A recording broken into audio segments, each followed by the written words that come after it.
Alright,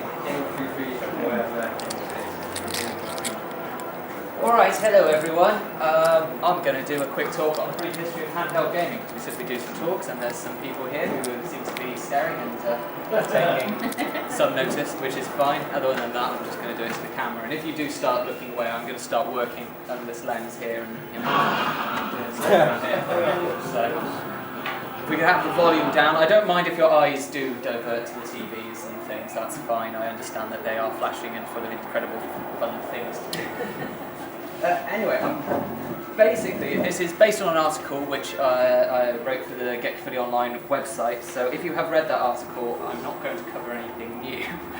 But if you haven't read it, fantastic, because I'm going to go through it very quickly. It's only 15 or so minutes, and I also have to lean down every time I need to change slide. So, anyway, handheld gaming.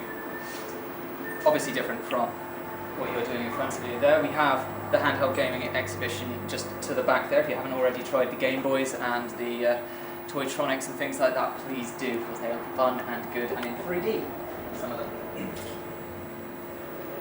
Now, 1976 is the first handheld gaming system, which Wikipedia told me.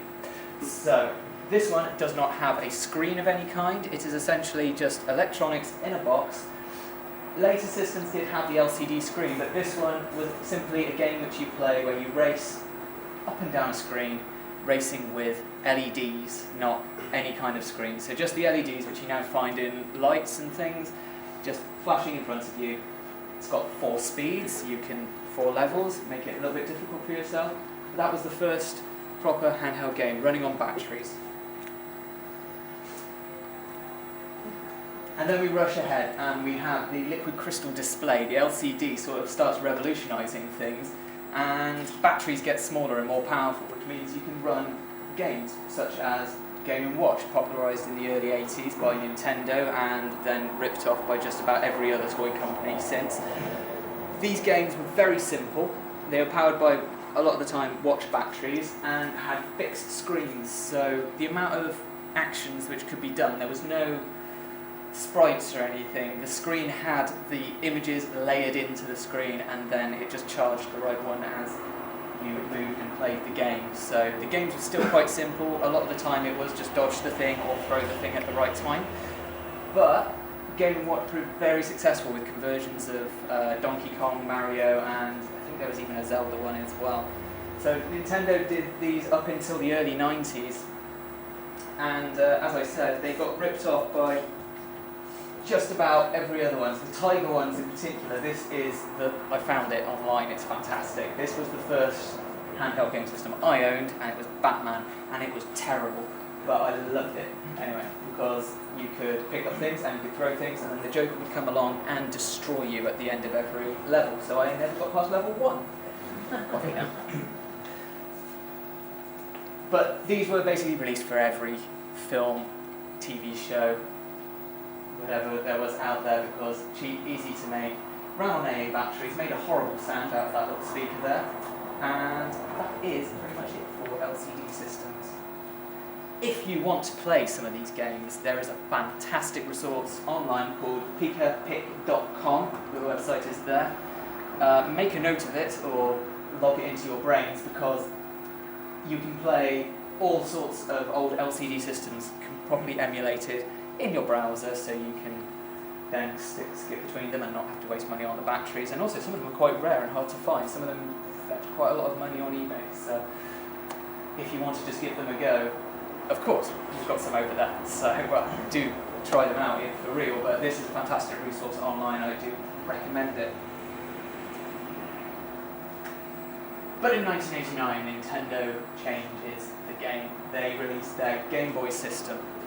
This is not the first handheld video console that runs with cartridges. However, Nintendo really pushed this. The fact that you could take your game out and put a different game in was brilliant, and it was a lot cheaper than the other sort of competitors on the market. And it came with a game called Tetris, which everyone got addicted to. So, an addictive game, a fairly cheap price, and it ate batteries, but it was about the size of a book. People could actually carry it around with them, lots of different games as well. Super Mario Land was a release title, and then there were sequels to that, Mario Land 2. My favourite game,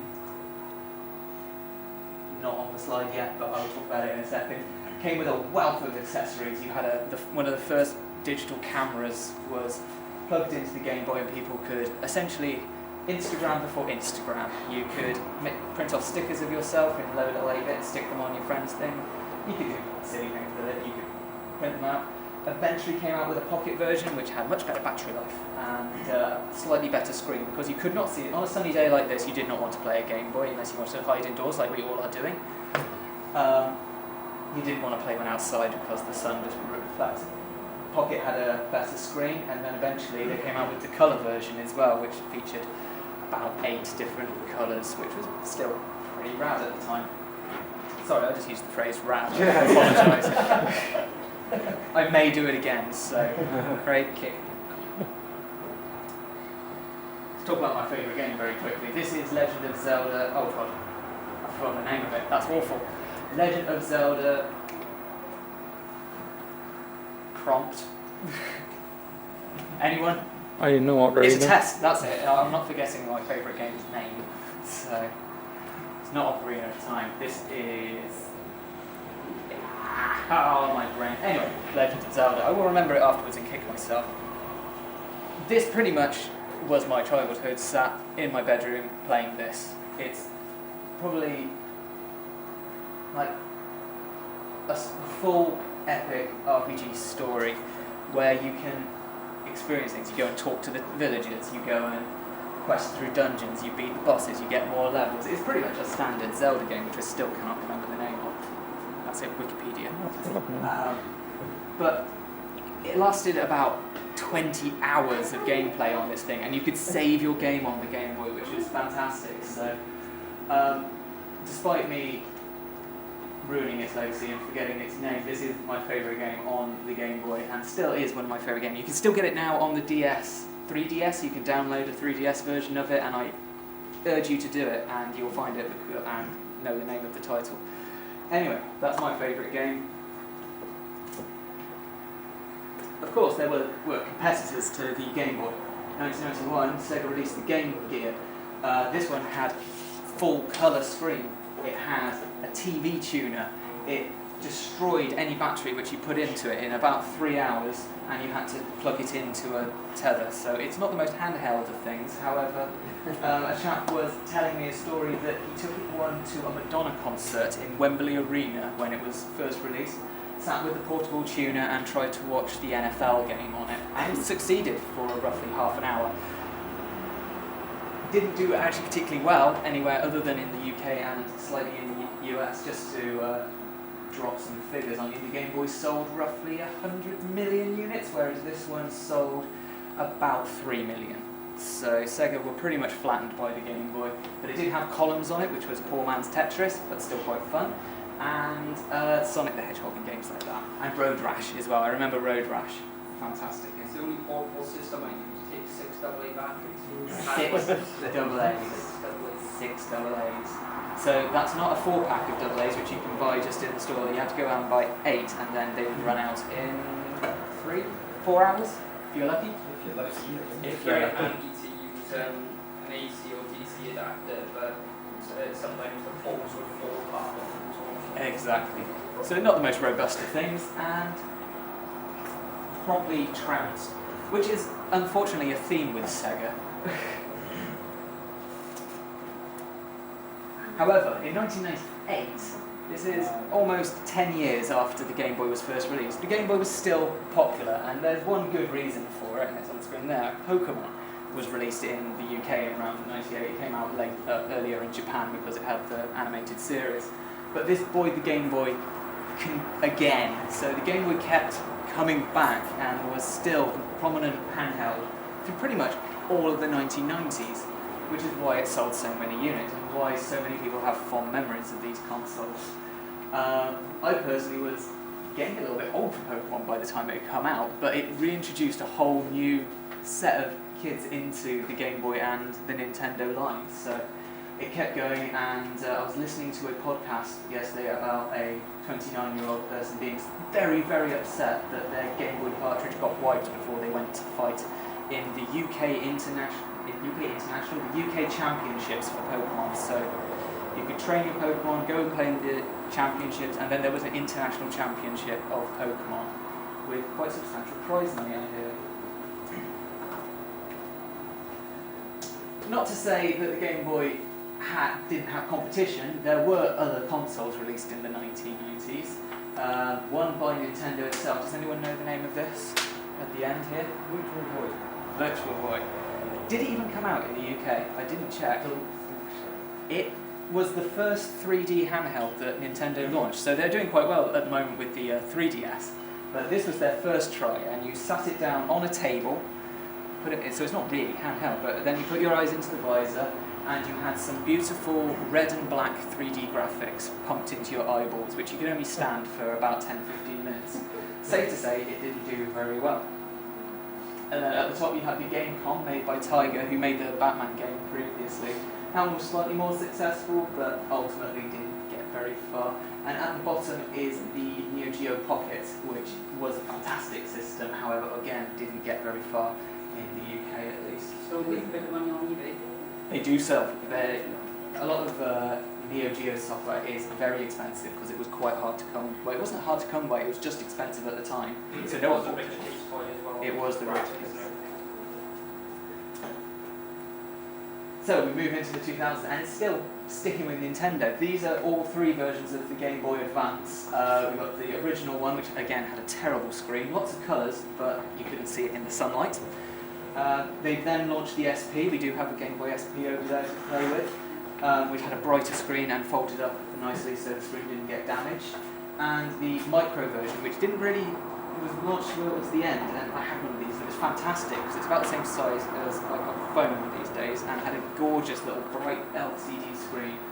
Unfortunately, didn't do that well because they were also then pumping through onto the Nintendo DS. So, as I said, I'm rushing through this, and the history is very much Nintendo based until we get to the mid-2000s, where in 2004 we had the Nintendo DS, which had a touch screen, which was revolutionary at the time, and another screen at the top, and the Sony PSP, which has a bit of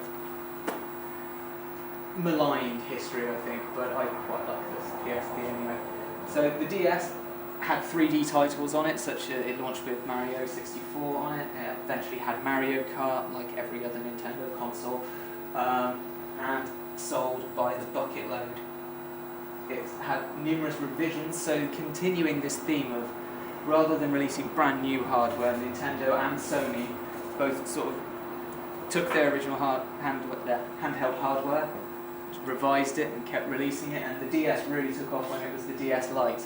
And launching the DS Lite, they released a new range of lifestyle games and things which sort of fit in slightly more with maybe not so much like hardcore gamers, but people who wanted to sit and do brain training was the big one. I can't remember the doctor's name, but it was a sort of revolution at the time. It was sort of only 2006 where you sat doing sums and training your brain. There was sight training and art training, and these like a cookbook. I remember the cookbook for some reason. I was working in a game shop at the time, and it was like, Nintendo have released a cookbook. Interesting. Anyway, and the PSP had a downloadable only PSP Go also released, and a larger DS as well for people with eyes such as my own, which can't see properly. And then that brings us crashing up to today. This is the 3DS. This is the XL version, I think, and the PlayStation Vita. Top of the line hardware. I really like the Vita. I'm not going to say that everyone else seems to hate it. I like it. It's got Final Fantasy on it, so that's what I like. And the 3DS with 3D games, which destroy my eyesight when you try and use them. If anyone's whacked that 3D filter up to max and played for more than half an hour, I commend you. That's fantastic. But I cannot do that, I'm afraid. It looks great though. And it's got a Zelda on it as well, which I really liked. So that's today. It's worth to note that neither of these handhelds are reaching the sort of popularity that they ever met when the Game Boy was king, and when the Game Boy Advance was king, and even the PSP, the Sony PSP, that not many people really cared for, still sold way more than either of these consoles put together. And there's a reason for that, because in 1998 there was this little game which appeared on a Nokia 3310. Nokia 3310. It wasn't actually Nokia 3310 to start with, it was on a bigger one. The Snake one, right, I believe that's a picture of Snake 2, because of you can go through the walls on that. Yes, you can, correct. There was this thing called games on your mobile phone, and quite a lot of people started playing these games, not because they were particularly great games, but they were just there. And they started filling this void which the Game Boy, and which the PSP and the other handhelds were initially in. That's the one which had the original Snake on it. So in 1998, that was what we were playing. And then Nokia tried to really get in on this in 2003. They released this thing called the N-Gage. Does anyone remember the N-Gage? Anyone actually used an N-Gage? Did anyone see anyone making a phone call on an N-Gage? Clamshell. The speakers are on the ends of it there, so you have to hold it to your ear like you've got a taco attached to your face. This failed spectacularly in the market. It did have Tomb Raider on it, which was a lot exciting. But that was in 2003, and you could kind of tell that Nokia at least knew where the market was going with this. And then we fast forward to 2007, and that's the first iPhone. And then in 2000, I think it was 2008, they actually released the App Store. But this basically signalled not the end of handheld gaming, because obviously we've got the PlayStation Vita and the 3DS. However, it shot those consoles back to being something which only real hardcore gamers really wanted to be playing, because everyone else who was enjoying these games on the go, you could play it on your mobile phone. I play games on my mobile phone all the time. I will admit to sitting on the toilet and playing Threes lately because it's fantastic and it's just the right time. Less of that, sorry. It also allowed open development, so people could release their own games onto these platforms, maybe make 69p a pop, but then you get games such as Angry Birds coming out, which sells over, I think they've sold over 50 million copies or something. It's a lot. Probably even more than that if you go across the whole series, but handheld gaming has moved to these handheld devices, which everyone has in their pockets these days, so why would you want to have something specialist other than wanting to play specialist games? So for the most of us, this is where handheld gaming is now. So that was actually my final thoughts, and I wanted to make a retro tangent because I was having a good old think as I wrote up these presentations and some of the blurbs for the stuff today, and also we've called it a retro tech exhibition, but I wanted to make a final thought, which is we call all this retro gaming. We're playing all these games and calling them retro games, but when you go to, say, the library and you pick out a book which is only 10 years old, you don't go home and say, I'm going to do some retro reading now today, and you don't put on Nirvana's Nevermind and say I'm doing some retro listening. And I really think that gaming is something that doesn't need this retro tag, because retro says that okay, it's gone, it's in the past. Now some of these games are primitive, and some of the games which we play today, I was playing just the other day Last of Us on the PS3, and it's incredible to look at, and it's telling stories, but no, I have the same attachment to that story as I did the Zelda game, which I still can't remember the name of. I think games are just these fantastic ways of telling stories, of engaging people, and I think we can get rid of the retro thing and just say we love games and we love these things. We don't go to the cinema and watch an old film and say I'm retro watching, etc. So that's my final thought on retro games and handheld games. Thank you. I'm going to actually do another talking like 15 minutes after Morg's talks, so I will be back in a bit, but thank you.